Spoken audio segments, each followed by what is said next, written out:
Pernahkah kita merasa bahwa orang yang paling kita sayangi justru menjadi orang yang sulit dipahami? Padahal, keluarga merupakan tempat pertama untuk merasakan kasih sayang, kehangatan, dan rasa aman. Namun, tidak semua keluarga mampu memberikan hal tersebut. Terdapat kesalahpahaman dan luka batin yang justru terkadang membuat jarak emosional antar anggota keluarga. Tema inilah yang akan diangkat dalam novel Seakan Bisa Dipisahkan. Assalamualaikum warahmatullahi wabarakatuh. Shalom, Om Swastiastu, Namo Buddhaya, dan salam kebajikan. Halo Sobat Literasi, perkenalkan, nama saya Feodora Kalista Kaisar Ramadhani. Saya berasal dari SMA Negeri 2 Klaten. Pada kesempatan kali ini, saya akan membawakan sebuah resensi yang berjudul Sepotong Pastel di Atas Puing Luka, Menakar Trauma, Pengasuhan dan Kasih Sayang Ibu dalam Seakan Bisa Dipisahkan.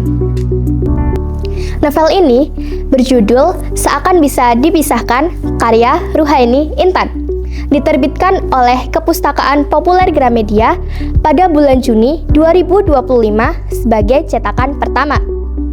Novel bergenre drama keluarga ini terdiri atas 128 halaman dan menyajikan cerita yang lekat dengan realitas kehidupan.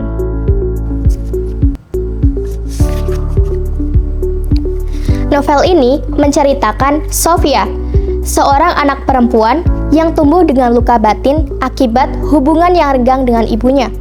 Pengalaman tersebut mengubah cara pandang Sofia terhadap keluarga. Saat dewasa, ia berusaha membangun kehidupan baru dan memperoleh orang-orang yang memberinya kehangatan serta sudut pandang baru terhadap keluarga. Namun, suatu peristiwa tak terduga membawanya berhadapan kembali dengan luka masa lalunya yang selama ini berusaha ia tinggalkan. Lalu, mampukah Sofia berdamai dengan luka masa lalunya? Temukan jawabannya dalam novel Seakan Bisa Dipisahkan. Menurut saya, kekuatan utama dalam novel ini terletak pada penggambaran konflik yang realistis dan dekat dengan kehidupan sehari-hari.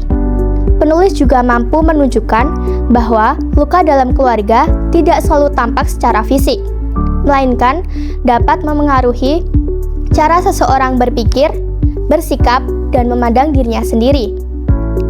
Karakter Sofia berkembang secara alami, sehingga pembaca dapat memahami setiap keputusan yang ia ambil. Kedatangan tokoh-tokoh pendukung juga memperkaya alur cerita dan memperkuat perjalanan emosional tokoh utama.